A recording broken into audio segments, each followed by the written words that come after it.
¿qué tal a todos? El día de hoy nos encontramos con el economista Yannick Ortiz, quien estará acompañándonos y sobre todo a comentarnos sobre el tema de la inflación de los precios de los alimentos que hay en la actualidad. ¿Cómo está, joven? ¿Qué tal? ¿Cómo estás, Maricelo? ¿Qué tal, Sebastián? Mucho gusto. Ahí a ver, a responder sus dudas. Sí, a ver, comencemos. Sebastián, a ver. Bueno, ahora sí, comencemos con la ronda de preguntas. Y la primera pregunta sería, ¿cree usted que la canasta familiar hoy en día para 5 personas alcanza en una misma casa? Bien, a ver, respecto al tema de la canasta familiar, hay que tener en cuenta que la canasta básica para una persona es 360 soles, alrededor más o menos por ahí. Para una familia donde hay 5 personas sería 1.800 soles al mes deberíamos tener, ¿no? Asumiendo que en una familia papá y mamá trabajan y el sueldo mínimo es de 1.025, sería alrededor de 2.050 soles.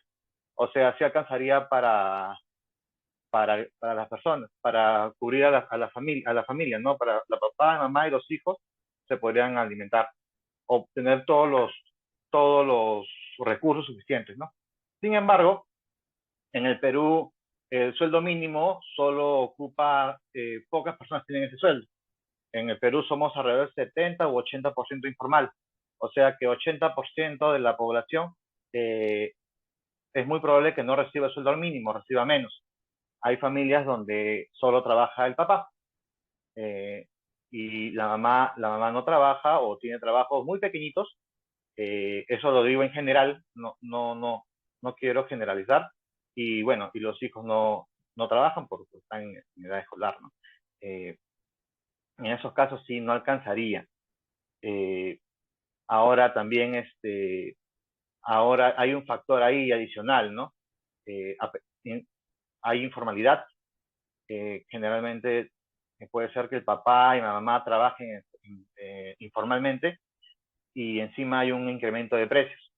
El incremento de precios, ahorita está la inflación en alrededor de 8% y se va a mantener así. Es decir, que al cierre del año, si algo te costaba ahorita un sol, hace un año un sol, al final de año te va a costar 8% más, ¿no? Y, o sea, tu poder adquisitivo va a ser, con lo que tienes ahorita, vas a comprar menos que antes, ¿no?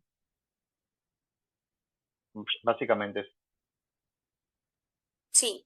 Y una consulta, ¿usted cree que debería el gobierno invertir más en las familias peruanas, supliendo en el área más necesitadas, o sea, con el tema de los bonos, etcétera?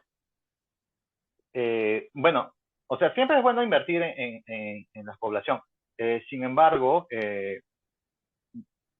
Perú ha invertido un montón en el tema de pandemia. Es posible que los fondos en algún momento se agoten. Si bien es cierto, hay que invertir más, el Estado debería invertir, también el Estado debería promover la inversión privada, o sea, que no haya obstáculos en que las empresas extranjeras como nacionales puedan invertir. Hay en el país, en las zonas, por ejemplo, en las minas, por ejemplo, posiblemente haya obstáculos, ¿no? Debería el Estado promover que esas empresas puedan llegar, puedan terminar sus proyectos, por ejemplo, ¿no? Porque de todas maneras, por ejemplo, dando un ejemplo, una minera. Una minera invierte en el país, construye su planta, ¿no? Comienza a producir. Esa empresa le da trabajo a personas de la zona. Luego que le da trabajo, estas personas necesitan, por ejemplo, alimentos, alquiler, alquiler cercano a la mina, ¿no? Y eso genera trabajo alrededor de la zona, ¿no? O sea, todo es una cadenita, es una cadena que hace mejor y que hace que todos estemos felices. Y eso es lo que deberíamos promover, ¿no? No tanto que el, el Estado invierta, pero que también ayude a que las empresas o incentive a que las empresas privadas inviertan en el país, ¿no? Claro. Bueno, interesante, interesante de lo que lo que usted acaba de decir. La verdad, cuando Mericielo sugirió este tema, para mí es muy interesante porque, bueno, estudiamos comunicaciones, pero los números como que es un poco raro, ¿no? Pero eso no quiere decir que no debemos aprender, sino debemos aprender todo un poco. Y sabemos que de la pandemia, pues la economía no solamente del país, sino a nivel mundial ha caído bastante. Y bueno, ya antes, yo pienso, opino, creo que yo, que hay una mala administración en el tema económico en el Perú, porque creo yo que el Perú tiene Un diferentes momentito, por maneras de favor. ingresos. Ok.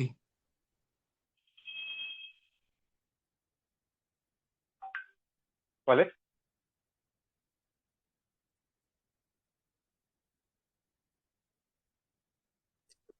Mi compañero Sebastián decía sobre, ¿usted qué opina de la economía peruana en la actualidad? A pesar de la mala administración que puede haber, pues, ¿no?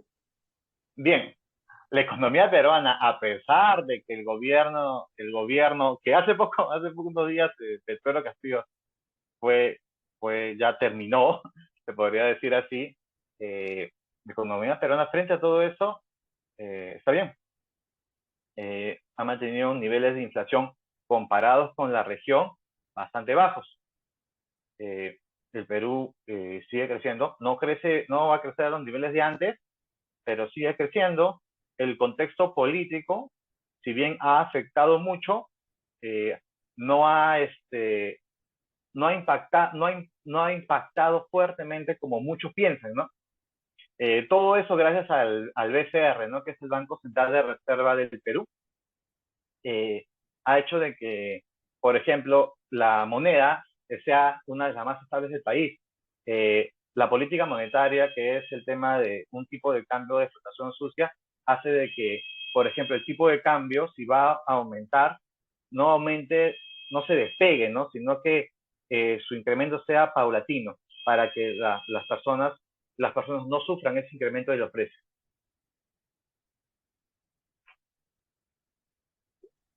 Correcto. Entonces, eh, ¿usted qué opina acerca de lo que deberían hacer los países de América Latina para frenar la inflación que estamos viviendo hoy en día?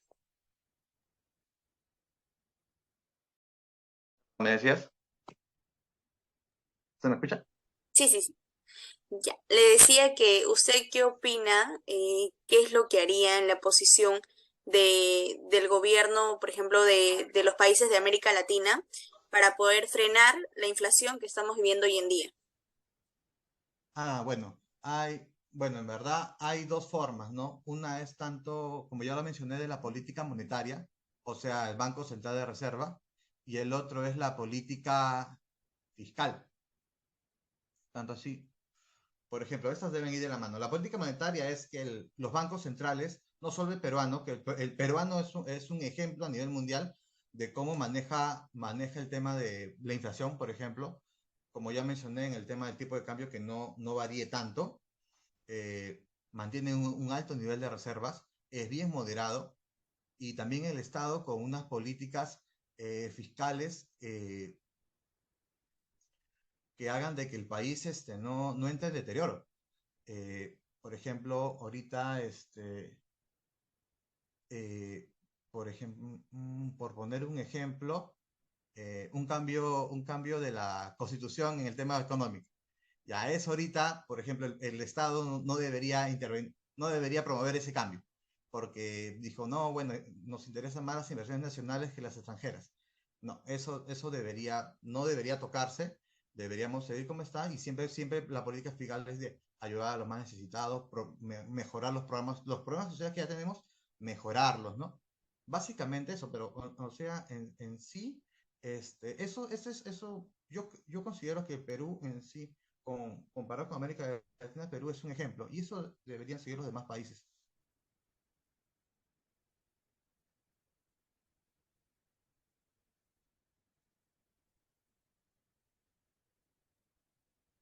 Sí. Bueno, interesante lo que usted acaba de decir. Pero otra pregunta que también me llama mucho la atención, bueno, la siguiente es, ¿se podría decir que la mala administración de la economía en nuestro país es porque hay redundancia, un mal administrador que está llevando todo lo que es la contabilidad del país y eso hace que quizás el país no tenga una buena estabilidad económica? Perdón, ¿no se te copió? Bueno, repito la pregunta. ¿Se podría decir que la mala administración de la economía de nuestro país peruana es por, va redundancia, un mal administrador? Eh, la situación económica, si bien es cierto, no es la mejor, la, podría ser mejor, sí. Sin embargo, el tema de la economía no está tan mal. ¿A qué me refiero? El Perú todavía mantiene un tipo de cambio, si bien es cierto, no estamos en tipo de cambio 4 y fluctúa hasta ahí, no ha crecido como se esperaba, como decían que se iba a despegar. El problema, el tema de que íbamos a llegar al comunismo tampoco ha llegado y creo que por lo menos hasta el 2026 no va a haber. Sí hay temas ahí que han afectado, pero no a gran escala como se esperaba. Por ejemplo, está en el tema de la, del Estado básicamente, es en la compra de fertilizantes.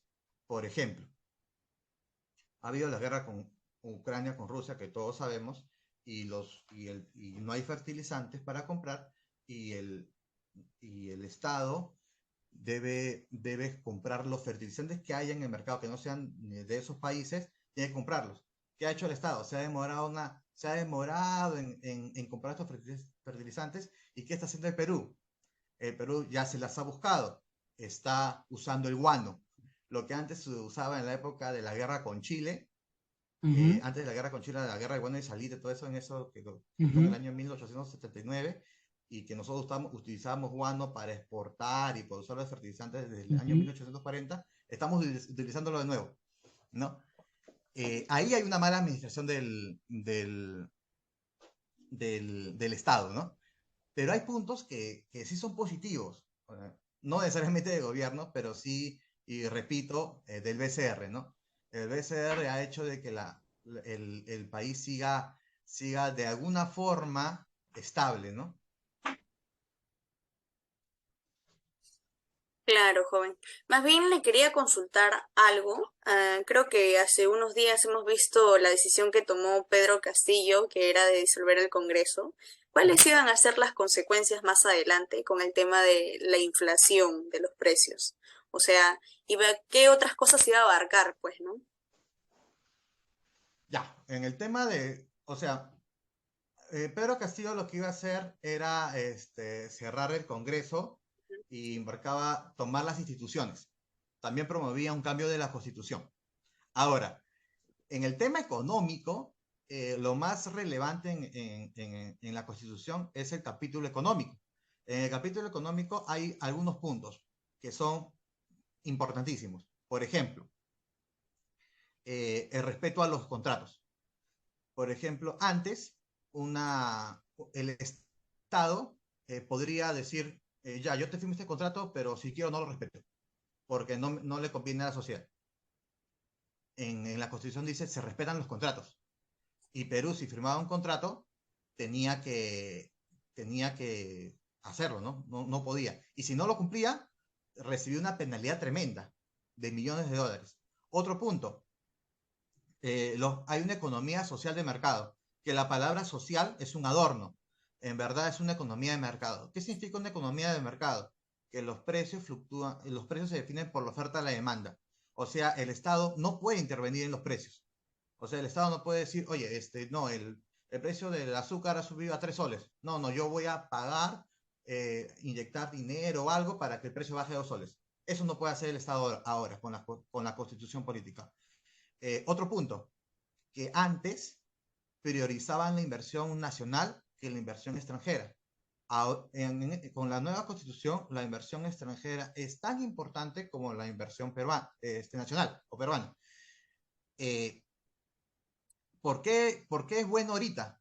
Porque si bien es cierto, uno puede decir, ser nacionalista y decir, la inversión nacional es importante, es muy importante, pero si el país tiene, los inversionistas nacionales tienen para invertir 2 millones y un inversor extranjero tiene para invertir 700 millones y va a inyectar eso al país, obviamente que la inversión extranjera es más atractiva.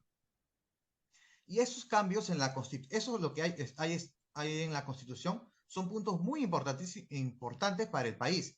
Cuando Pedro Castillo anuncia el golpe de Estado y promueve un cambio de la constitución, ahí preocupan esos puntitos que te he comentado. Si esos puntitos se cambian, el país se puede ir a una crisis económica, donde va a afectar, por ejemplo, puede decir, yo no respeto ningún contrato. O sea, por ejemplo, hay empresas mineras que han adquirido un territorio, un espacio para poder explotar y obtener cobre, plata, ¿no? Disculpa que le interrumpa, pero he escuchado a las personas decir, nos vamos a volver como el país de Venezuela, vamos a estar trasladándonos de un país a otro, y vamos a llegar al punto de Venezuela si seguíamos así. Eh, o sea, o sea, si, o sea, todos son supuestos, porque yo no sé, Pedro Castillo, cuando dijo cambio de la constitución, no sé a qué se refería. O sea, si iba a cambiar el capítulo económico, Ujú. o sea, en esa parte de que el Estado no iba a respetar los contratos, todo, sí podríamos ser una Venezuela, si cambiaba el capítulo económico. Ahora, en la realidad, él no tiene control sobre las instituciones son tan fuertes que él no podía hacer nada, en verdad, prácticamente su golpe de Estado fue solamente decirlo, No hacerlo, no demostrarlo. no concretarlo, ¿no? Ajá, Es como decir ahorita, no, yo digo, oye, voy a tomar Facebook, pero a ver quién me hace caso, ¿no? claro. No. Pero sí, o sea, si se hubieran dado las condiciones que en el Perú no se dan, sí podríamos ser una Venezuela. Ahora, yendo un poco a la historia y de repente me escapa un poquito, Venezuela, tanto Venezuela como Cuba, son dos países que sus líderes, o sea, sus presidentes, son personas, son presidentes que han estado años y son estos dos países siempre han tenido dictadores. O sea, sus dictadores han durado décadas. Es un país que las personas están acostumbradas a los dictadores, o sea, alguien que sea como un rey. En Perú no pasa eso. Los peruanos, eh, eh, al final terminamos odiando a los presidentes. No conozco solamente el caso de Bustamante y Rivero, que duró 3 años, del 45 al 48, que era querido. Después todos los presidentes son odiados. Todos, no hay excepciones. O sea que Perú, para una dictadura en Perú, yo lo veo bien improbable. Correcto. Sí, porque lo bueno que tenemos los peruanos es que peleamos por una justicia limpia, ¿no? Por ejemplo, un ejemplo de eso de la política fue con lo de Merino, cuando murieron lamentablemente todos jóvenes el 14 de noviembre de 2020 en pandemia. Un claro ejemplo de que la juventud estaba harta, pues la política administrativa que está llevando el Perú en ese entonces, ¿no? Y lo que acaba de pasar hace unos días, no más que menos de 4 horas, un nuevo presidente, un nuevo gabinete, es una cosa que se puede reflejar claramente cómo está lamentablemente, nuestra política peruana. Pero justamente la siguiente pregunta es, ¿qué podrían hacer los países de América Latina para frenar esta inflación que se viene viviendo, pues, ¿no? Ya, a ver, para frenar la inflación, bueno, es un tema tanto de política monetaria como política fiscal. Política monetaria es mantener eh, tanto la inflación, mantenerla a niveles bajos. Eh, Otro tema de ese tipo de cambio, mantenerlo que si se va a incrementar, que no se incremente tanto. Eh, un tema de política fiscal es que el Estado eh, siga promoviendo programas sociales, apoyos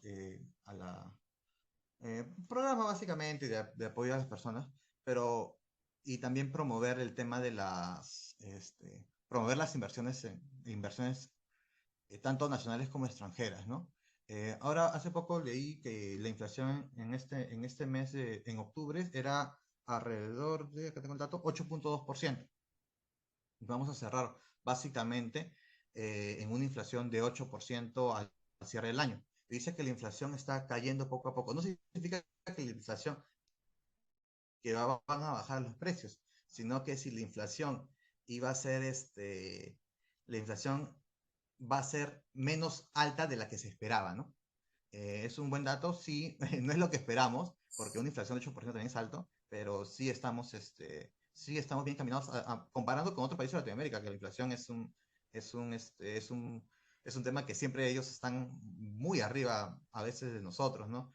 Ahora también nosotros tenemos por historia el tema de Alan García I, del 85 al 90, donde la inflación era tan alta que las personas escuchamos inflación y nos asustamos. Y por eso que en el Perú ya aprendimos la lección y sabemos que la inflación siempre debe estar bajita, ¿no? No, es bueno que esté alta porque si incrementan los precios y las personas que venden lo venden a más alto, pero tampoco no puede ser muy alta también porque las personas no podemos consumir, no podemos comprar todo, ¿no? Claro. Más bien, joven Yannick, ya para finalizar, quería saber usted desde su punto de vista, ¿qué opina o cómo cree que nosotros como jóvenes aportaríamos más adelante acá al año 2028 para la economía peruana? En la economía peruana, disculpe. Bueno, buena pregunta. Al 2028, ahorita se vienen bastantes cosas. A ver, para los jóvenes, yo me imagino, ahorita estamos en 2022, ¿no? En el Sí, 2028 ya me imagino otro escenario completamente diferente. Por ejemplo, en el tema de tecnología, eh, en el tema en el tema tecnológico, en el tema de servicios también, es todo un boom. Yo sí creo que los jóvenes deberían meterse más a la política. Suena feo porque varios dicen, no, no te metas a la política. Personalmente, yo no sí, estoy en la porque van a política. salir, sales corrupto, así dicen, pero creo que ya va a depender de uno. Uno tiene los principios y valores bien puestos, pues, ¿no? Ya uno tiene que saber discierne entre lo bueno y lo malo. Sí, sí, es cierto, porque si las personas, si los jóvenes no se quieren meter en política, porque en la política hay corruptos, entonces los jóvenes que tengan política, si todos pensaran así, los jóvenes que tengan política van a ser corruptos. Y se Exacto. va a hacer o sea, va a ser un esto de que solamente corrupción. Lo ideal es que los chicos participen en política, participen en política. eh, Tampoco es malo no participar en política, pero hay formas de manifestarse, ¿no? Por ejemplo, yendo a marchas. Yo personalmente, en algún momento he ido a algunas marchas. No he estado en la política, pero sí he participado. Los jóvenes también podemos, de repente, ahora viéndolo por un lado económico, de repente siempre un joven debe promover la formalización, ¿no? El Perú, como te mencioné hace un momento, es 70 u 80% informal. Deberíamos promover la formalización para que paguemos más impuestos. Se paguen más impuestos y el Estado pueda invertir en infraestructura, puede invertir en lugares por ejemplo, hay varios lugares turísticos que se están destruyendo, ¿no? Quizá por una mala administración, puede ser. También falta jóvenes ahí de que ingresen en ese campo y puedan mejorar la situación. Y también por una falta de dinero, ¿no? O sea, hay varias cosas que, por ejemplo, ahorita, de repente ya mi generación ya pasó, y la generación de mis padres también ya pasaron, pero los jóvenes deben saber de que debemos pagar impuestos, debemos promover la formalización, ahorita debemos saber de un montón de tecnología. Ahora, los jóvenes, por ejemplo, en mi época, ahorita ya estamos, en mi época, por ejemplo, era manejar internet nada más, pero Y ahora los tienes que libros, manejar y full libros. y full libros, ¿no? Ahorita tienes que saber eso, y además manejar redes sociales, manejar toda la información que hay ahorita en internet, ¿no? Ahorita los jóvenes tienen una gran tarea respecto a Sí. eso, y bueno, me parece que el desafío para los jóvenes es más grande, porque ahora hay un abanico de información. Antes la tecnología avanzaba así, Ujú. casi planito, un poquito, y el humano también avanzaba así. Ahora la tecnología avanza así, se eleva así y el humano sigue avanzando de manera casi plana. Un poquito más incrementa. Es porque la tecnología te acapara todo. Es por eso que los jóvenes ahora deben dedicarse al tema de Actualizarse. tecnología, actualizarse cada rato. Es algo que es impresionante porque todo el tiempo ahora hay tanta información que tú puedes actualizar, Sí, es que hay saberlo todo varias un poco. plataformas con bastantes bases de datos, de información. Claro. Y es eso. A esa base de datos yo no tenía acceso. Por ejemplo, ahora los jóvenes pueden tener acceso normal. Eso debe ser, los jóvenes deben entrar en política, deben siempre participar. No, unos a veces se niega a la política o se aburre, pero debemos participar porque si no vamos a seguir con políticos Siendo corruptos, ¿no? Siempre ignorantes estamos ahí. también. ignorantes La, del igno- tema. la ignorancia del tema también es un Y punto por que eso, por debido a la ignorancia, como dicen, ¿no? La ignorancia es atrevida, y es cierto, porque si muchas veces desconocemos del tema, nos agarran de sonsos, de insulsos nos agarran. sí, o sea, eso también es un tema. Bueno, a ver, otro dato muy importante, antes de, ya, bueno, de terminar, un dato muy importante es que en algún momento se ha visto de que Perú es uno de los países también que está leyendo más. Y ese es un tema importante porque antes los peruanos no leíamos y ahora los chicos están leyendo más. Algo que dijo Vargas Llosa en una de sus últimas entrevistas, le dijeron, ¿qué recomienda a los jóvenes de ahora? Dice que lean lo que sea, pero lean, porque leyendo las personas dejan de ser ignorantes. Un político te puede decir muchas cosas, pero si tú estás informado, no solamente leer temas políticos, ¿no? También novelas, cómics, también leer Documentales, lo importante. documentales, de todo, ver Netflix de documentales, hay un montón de Sí, herramientas, YouTube, ¿no? Eso va a ayudar a que las personas mejoremos, ¿no? Yo, mira, bueno, ahí ves mi biblioteca, yo paro leyendo porque en verdad ya no creo en lo que dicen los políticos, pero sí, los jóvenes deberían dedicarse a la lectura, participar en política, y bueno, todo, y tecnología que ahorita está, pero full. y algo más que decir, Sebastián, para culminar la entrevista. Bueno, sí, la verdad que tiene mucha razón. Leer es muy importante, ¿no? Yo al principio no leía mucho, pero me acuerdo que leí un libro y me lo leí en menos de una semana porque me llamó mucho la atención el contenido y me quedé con eso y cada vez que puedo leo un poco y me instruyo bastante, ¿no? Y cada vez que un político sale a hablar digo, wow, o sea, si supieran lo que realmente es leer, o sea, nadie te va a poder mentir porque esa es la verdad y eso es muy cierto. Y nada, pues gracias por el tiempo que nos has dado, nos has brindado y créeme que tanto Maricielo, a mí y a nuestros compañeros nos va a servir bastante para poder instruirnos más un poco en la política, ¿no? Y poder tener un mejor Perú del que tenemos ahora. Listo, Sebastián, Maricielo, muchas gracias. Eh, Y como saben, bueno, chicos, siempre lean, infórmense, no dejen esos puntos que uno a veces es pesado leer porque, no sé, el tiempo, ¿no? Pero sí, siempre es importante, ¿no? Y manténganse informados de las noticias. Hay que saber dónde buscar las noticias. En De verdad, fuentes ahorita el tema de confiables, para evitar las fake, las fake news. ujú, Ujú, las fake news, ¿no? ujú. Siempre estén atentos a eso, ¿no? Comparen, lean bastante, no se queden con un tema, si alguien te da información, valídenla con 2 o 3 Hay que fuentes más, eso comparar la es lo más información. importante. Ujú. Exacto. Ujú. Bueno, muchas gracias, joven Yanit. Con nosotros hasta una próxima oportunidad. Listo, Maricielo, Sebastián. Nos Entonces, vemos. muchas gracias. Chao, chao.